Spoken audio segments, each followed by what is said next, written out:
কি রান্না করি দেখো। কড়াই তেল দিয়েছি, তেলও গরম হয়ে গেছে।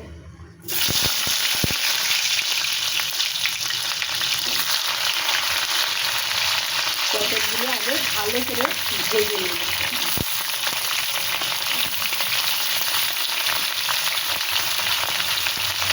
লবণ দিলাম, হলুদ দিলাম, দিয়ে ভালো করে আগে ভেজে নেব। দেখো পটল ভাজা হয়ে গেছে, নামিয়ে নেব।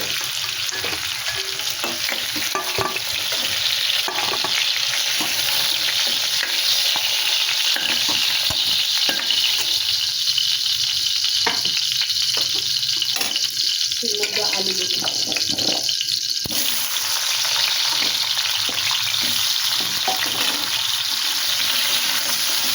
আলুগুলো একটু ভাজা ভাজা হোক, তারপর দেখো এই আলু ভাজা হচ্ছে।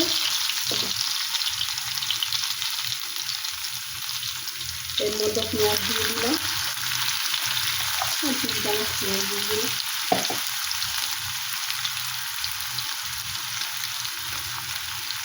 লবণ দিয়ে দিলাম, দিয়ে দিলাম,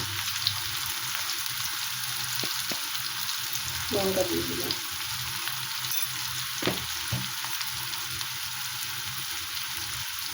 দিয়ে দিলাম।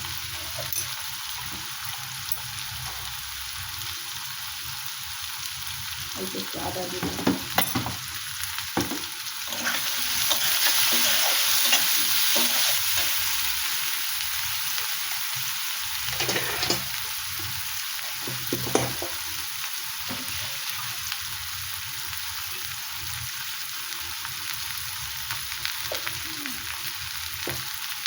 তারপরে টমেটোগুলো দিয়ে দিলাম,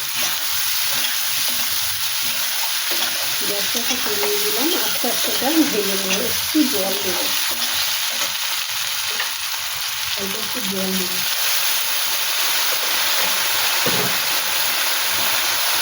মশলাটা যাতে না পড়ে যায় সেই জন্য একটু জল দিয়ে ভালো করে এটা মশলাটা রেডি করে নেব। তার মধ্যে চিংড়ি মাছগুলো দিয়ে দিলাম,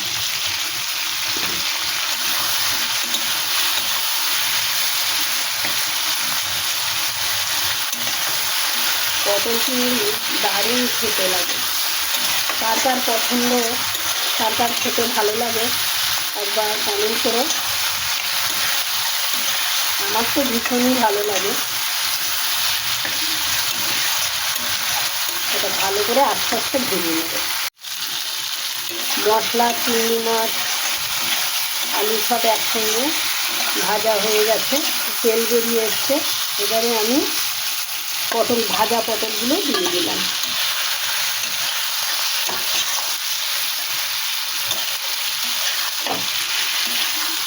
এগুলো ভালো করে মশলা মাখলাম, একটুখানি চিনি দিয়ে দিলাম।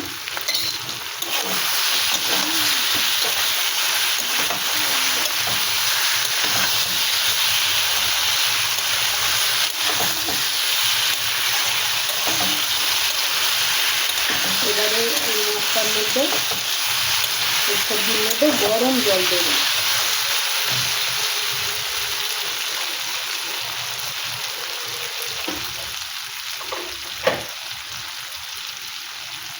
এই যে ফুটানো জল দিয়ে দিলাম।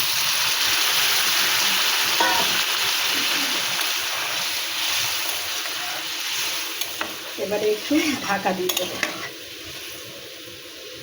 দেখো বন্ধুরা, আলু, পটল আর চিংড়ি মাছের একটা সুন্দর তরকারি।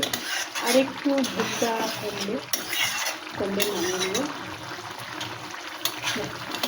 তোমাদের যদি এই রেসিপিটা পছন্দ হয় তাহলে একবার লাইক, কমেন্ট, শেয়ার করে দিন।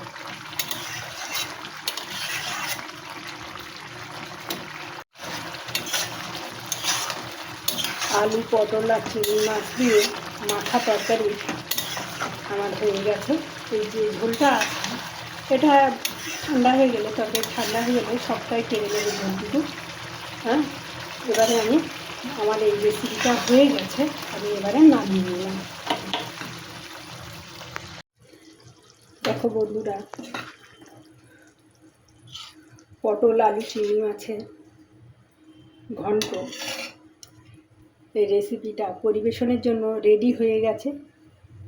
তোমাদের পছন্দ হয়েছে বন্ধুরা? যদি পছন্দ হয় তাহলে একবার লাইক কমেন্ট শেয়ার করে দিও। পুরো ভিডিওটা দেখার জন্য বন্ধুদের ধন্যবাদ।